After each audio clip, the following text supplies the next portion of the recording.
Coucou tout le monde, c'est Charles. Bonjour tout le monde, c'est Ava. On espère que vous allez merveilleusement bien aujourd'hui. Une fois de plus, on est très heureux de vous retrouver. Aujourd'hui, on va vous proposer une recette de chef, mais pas vraiment de chef. On vous explique tout ça. En fait, on vous a demandé sur Instagram, est-ce qu'on essaye de faire ou pas la tarte au chocolat de Cédric Grolet alors qu'on n'en a pas la recette? Vous avez été pour la majorité à nous dire de la faire. Façon Cédric Grolet du mieux qu'on peut, même si ce ne sera pas sa recette exacte.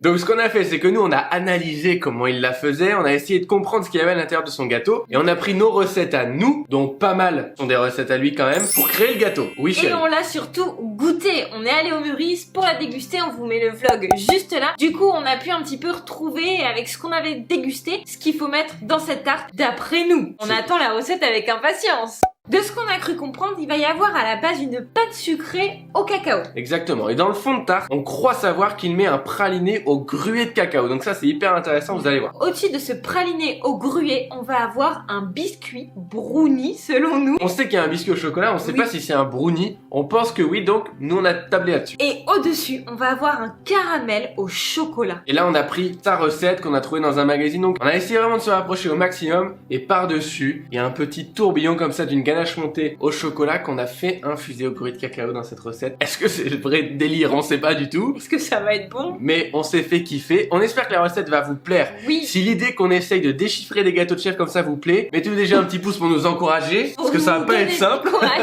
On commence dès maintenant avec la ganache montée qui doit reposer un petit peu. C'est parti, on vous montre tout. On vient mettre dans une casserole la crème liquide, le glucose et le gruet de cacao.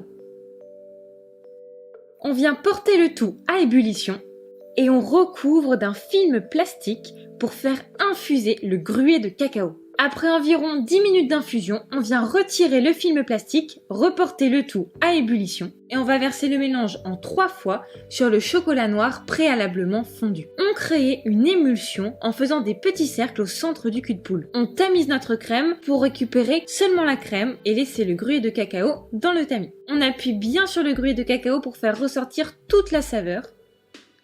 Et on vient lisser notre ganache en faisant une belle émulsion. On verse ensuite la crème liquide froide en une seule fois. On mélange bien. Et on peut même lisser notre ganache à l'aide d'un mixeur plongeant, elle sera parfaite. On met la ganache dans un récipient à fond large, on la filme au contact et on la place minimum 4 heures au réfrigérateur. Maintenant que notre ganache au chocolat est prête, Et au en gruet. tout cas, est en train de se... Oui, et au gruet, tu Oh fais oui. bien de le Ah, je fais bien préciser. On va continuer avec la pâte sucrée cacao. Dans le bol du robot muni de la feuille, on vient mettre le beurre pommade avec le sucre glace, la poudre de vanille et un petit peu de fleur de sel. On mélange pour bien crémer le beurre. Une fois qu'il est bien mou, on ajoute la poudre d'amande en une fois. On mélange à petite vitesse et on incorpore petit à petit les œufs battus.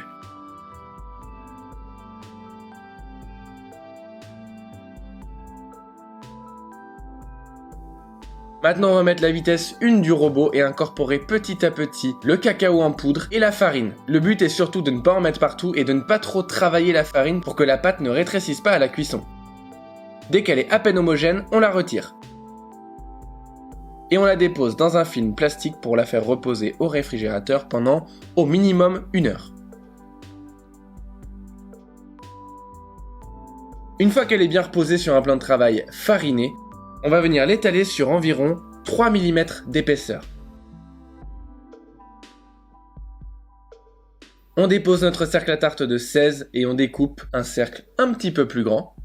On récupère l'excédent de pâte et on peut prendre notre petit disque que l'on roule sur notre rouleau et que l'on va déposer sur notre cercle après avoir fariné légèrement le plan de travail. Le cercle doit toujours être bien beurré. On vous montre ici l'exemple d'une grande tarte de 16 cm, mais la suite de la recette se déroulera sur une petite tartelette. On appuie bien les bords avec nos doigts et on vient éraser à l'aide d'un couteau bien coupant pour avoir une pâte parfaite. On va pouvoir la piquer à l'aide d'une fourchette bien généreusement et la déposer au congélateur pour 3 heures minimum. Notre pâte sucrée est bien congelée comme vous pouvez le voir. On va pouvoir maintenant la cuire 30 minutes à 160 degrés. Voilà, maintenant que ces deux éléments sont prêts, on va se lancer dans la confection d'un bon brownie au gruet de cacao. Dans un cul de poule, on vient mélanger le chocolat noir préalablement fondu avec le beurre fondu. On mélange bien jusqu'à ce que ce soit homogène et on ajoute les jaunes d'œufs. On ajoute ensuite le sucre semoule et le sucre cassonade qui va donner un petit peu de croquant à ce brownie. En parallèle, on vient monter les blancs d'œufs en neige, pas trop ferme. Il faut qu'il y ait un bec d'oiseau frémissant. Comme ceci. On vient ensuite incorporer la farine tamisée et le cacao en poudre dans le mélange précédent. On l'incorpore délicatement à la maryse, même si on peut y aller un petit peu plus fortement qu'avec nos blancs d'œufs. Par contre, une fois qu'on vient mettre nos blancs d'œufs, on le fait bien délicatement pour ne pas les faire retomber. On a une texture comme une mousse au chocolat. On rajoute le gruet de cacao, on homogénéise le tout et on vient le mettre sur une plaque à génoise préalablement graissée sur une hauteur d'environ 1,5 cm. Et on enfourne pour 12 minutes à 190 degrés. Une fois que c'est cuit, on retire immédiatement de la plaque et on attend que le brownie refroidisse avant de le découper. À l'aide d'un emporte-pièce de 6 cm pour une tarte de 7 cm ou alors de 14 pour une tarte de 16. Il ne nous reste plus qu'à faire le praliné au gruet et le caramel au chocolat. Tu lances tout d'un coup, toi. Je lance les deux préparations Et d'un coup. ouf. Aujourd'hui, de toute façon, on casse les règles, on prend pas de bouquin. Je croyais que t'allais dire on se fait pas chier, on expédie tout. Regardez ça, c'est hyper intéressant de faire un praliné au gruet. En tout cas, nous, ça nous a intéressé. Ah non, très intéressant. On vient faire torréfier nos noisettes à 150 degrés pendant 10 minutes. Puis, on va réaliser un caramel à sec avec le sucre. On met la casserole sur feu moyen et on attend que le caramel fasse un joli caramel blond. On ne le cuit surtout pas trop car le gruet est déjà amer, il nous faut un caramel pas du tout amer. On le réserve sur un tapis en silicone jusqu'à complet refroidissement. On va ensuite venir mixer les noisettes avec le caramel bien froid et le gruet de cacao. Jusqu'à obtenir un praliné relativement lisse mais avec encore quelques petits grains. Regardez la texture qu'il doit avoir. Pour le caramel, dans une casserole, on vient mettre la première pesée de glucose avec le sucre semoule. Dans une autre casserole, on vient mettre la deuxième pesée de glucose avec la première pesée de lait et la pesée de crème. Et on va faire cuire à feu moyen jusqu'à obtenir un caramel légèrement ambré. On va faire notre caramel tout tranquillement et une fois qu'on sent qu'il commence à avoir une belle couleur, on fait chauffer notre crème. Il faut que le deuxième mélange bout lorsque le caramel a la bonne couleur et on vient ensuite déglacer notre caramel en 2 à 3 fois tout en mélangeant continuellement, toujours sur feu moyen. Et on continue à cuire notre caramel jusqu'à atteindre 105 degrés. On vient ensuite le verser dans un pichet. Et une fois qu'il atteint 70 degrés, on vient mettre le beurre, le chocolat noir préalablement haché et on mixe le tout à l'aide du mixeur plongeant.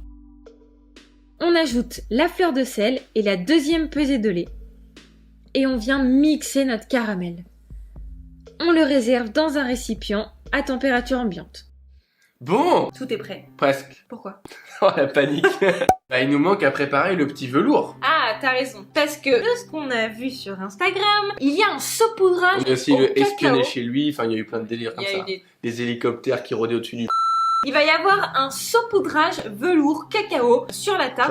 Sur la crème. Donc on va monter notre gâteau, le mettre au congélateur et venir le saupoudrer. On vous montre ça tout de suite. Je vous explique pourquoi, c'est parce que tout simplement on peut pas saupoudrer un velours sur une crème qui est pas congelée, qui est pas très froide. C'est le petit point juste comme ça. C'est parti, tout de suite. Dans le bol du robot muni du fouet, on va venir mettre l'appareil à ganache monté que l'on va fouetter progressivement en augmentant la vitesse petit à petit jusqu'à obtenir une jolie texture de bec d'oiseau.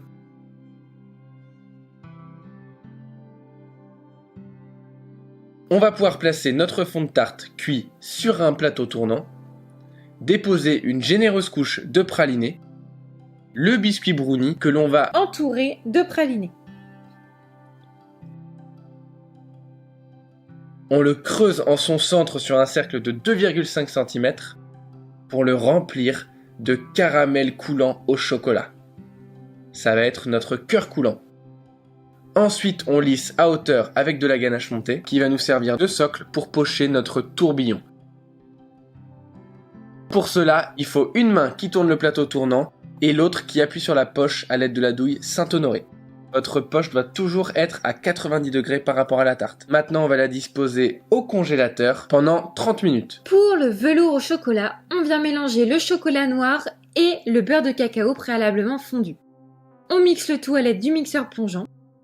On le passe dans un tamis une fois qu'il atteint 47 degrés pour le mettre dans notre pistolet à peinture. On remet la tarte dans le cercle pour vraiment mettre du velours que sur la crème. Et on vient floquer généreusement notre tarte.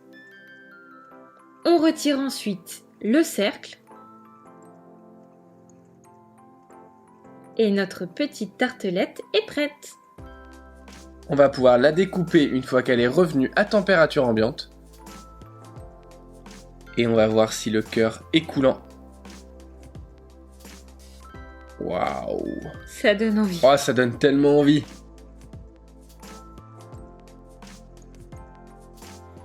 Bon, alors voilà, le gâteau là, il est fait. Le truc, il prend 4 heures à faire. Il prend 10 secondes à être dans sa bouche, c'est pas possible! On va déguster. On va vous dire un peu ce qu'on en pense. C'est une tuerie cosmique. C'est incroyable. Je suis hyper fier honnêtement de ce qu'on a fait. Je trouve que ça se rapproche beaucoup de celle qu'on a dégustée. C'est une superbe tarte au chocolat. Alors il y a un tout petit bémol. On s'est rendu compte qu'on a oublié alors qu'on s'était dit qu'il fallait absolument qu'on le fasse. Si vous revisionnez cette vidéo, on a oublié un petit truc qu'il fait et qui est très très important. C'est au moment où vous mettez votre praliné dans le fond de tarte. Lui il rajoute un petit peu de fleur de sel directement dessus, éparpillé. Et un petit peu de gruée de cacao aussi. Exactement, et nous on l'a zappé. Alors qu'on le sait très bien qu'il le fait. Donc je pense qu'elle peut être encore meilleure. C'est cool aussi d'avoir des points d'amélioration. Ça nous apprendra à être pas assez patient. Vous pouvez nous noter sur 10 notre prestation, notre petit test par rapport à la vraie. On va vous mettre des photos de la vraie. Nous on est fiers de nous. En tout cas, si vous voulez le refaire à la maison, essayez d'être à deux si vous n'avez pas de tourne-disque pour faire ce pochage parce que c'est assez compliqué de tourner et pocher en même temps. On espère que vous avez aimé ce nouveau concept de on essaye de faire un gâteau de chef dont on n'a pas la recette qui est un peu différente d'habitude. C'est un peu compliqué. Nous on a kiffé faire ça. Ouais, on a hâte de voir la recette en vrai pour voir tout ce qu'on a amélioré. Voilà, donc si ça vous a plu, un petit ou un énorme pouce bleu, c'est comme vous voulez. Des petits commentaires pour nous donner la note, hein. Vous pouvez aussi vous abonner, appuyer sur la petite cloche pour recevoir toutes les notifications. Nous, on vous dit à très très bientôt pour une prochaine vidéo. On vous embrasse très très fort et mangez plein de tartes au chocolat. Viens faire une sorte de... Oui? Non, rien. J'étais sûr.